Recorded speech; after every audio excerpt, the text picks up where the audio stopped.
کہ شیطان کہاں ہے؟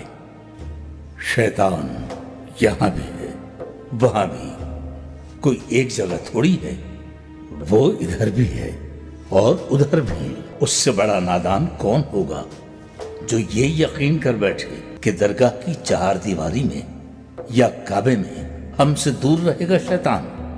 پتھر اگر انسان کو شیطان سے محفوظ رکھ سکتے تو بغداد کے بازاروں میں ہیروں کے مول بک رہے ہوتے پتھر۔ تمہیں حضرت بایزید بسطامی کا ان کے حج والا واقعہ سنایا ہے میں نے پہلے کبھی۔ ایک بار حضرت سفر حج میں تھے، ستاروں سے رہنمائی لیتے ہوئے صحرا پار کر کے بلاخر جا پہنچے مکہ۔ وہ کعبہ معظمہ کا طواف مکمل کر کے اور حج کے فریضے سے فارغ ہو کر کعبے کے احاطے سے باہر نکل رہے تھے وہ کہ کیا دیکھتے ہیں کہ کعبے کے دروازے پر ابلیس دروازے سے ٹیک لگائے کھڑا تھا۔ ہاتھ میں اس کے ایک لگام تھی، گھوڑے کی لگام۔ حضرت اسے دیکھتے ہی پہچان گئے۔ اہل اللہ شیطان کو دور سے پہچان لیتے ہیں، یہ ایک الگ معاملہ ہے، کسی اور موقع پر بتاؤں گا۔ تو بایزید بسطامی نے اسے دیکھتے ہی پہچان لیا، ششدر رہ گئے۔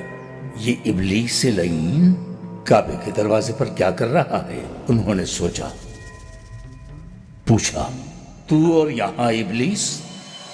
شیطان نے ہاتھ میں تھامی ہوئی گھوڑے کی لگام انہیں دکھاتے ہوئے کہا، میرے بہت سے بندے یہاں طواف میں مشغول ہیں، ان کی واپسی کا انتظار کر رہا ہوں۔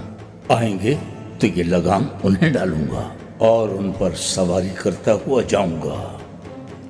یہ سنا تو حضرت بایزید بسطامی نے پریشان ہو کر ابلیس سے پوچھا، کیا میں بھی ان میں سے ہوں جنہیں تو لگام ڈالے گا؟ ابلیس نے ان پر ایک نظر ڈالی، پھر مسکرایا اور طنزیہ انداز سے ایک زوردار خیخا لگایا اور پھر آہستگی سے ان کے کان میں بولا، تم پر تو میں بغیر لگام کے سواری کر سکتا ہوں۔ ہاں، یہی ایک تلخ حقیقت ہے۔ چاگرے آفندی، تمہاری کیا رائے ہے اس عجیب و غریب مسئلے کے بارے میں؟ اچھا خیر، قصہ مختصر یہ کہ وقت گزرا، بات آئی گئی ہو گئی۔ حضرت بایزید بسطامی اپنے ملک لوٹنے کے لیے مکہ سے روانہ ہو گئے۔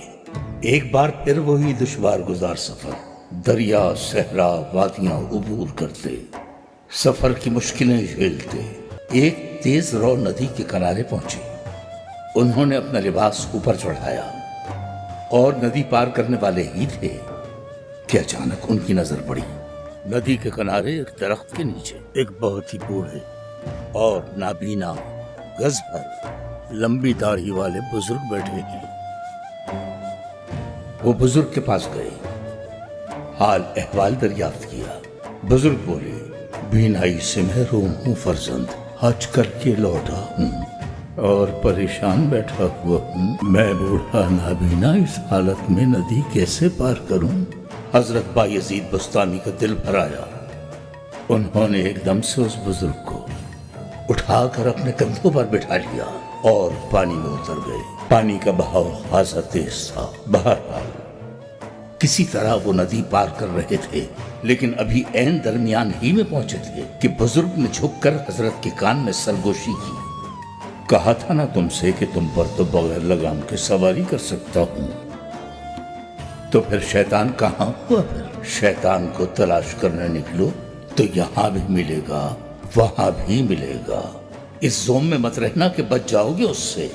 بغیر لگام کے سواری کر سکتا ہے، ہم جیسوں کی کیا اوقات ہے؟ جب حضرت بایزید بسطامی نہ محفوظ رہ سکے اس سے، بات صرف اتنی سی ہے کہ یہ یہاں اور وہاں انسان کے اندر ہی ہیں۔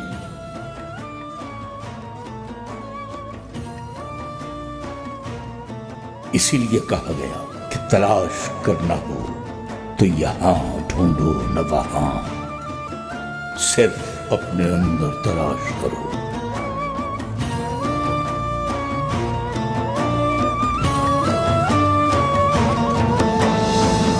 وہی یہاں بھی ہے اور وہاں بھی۔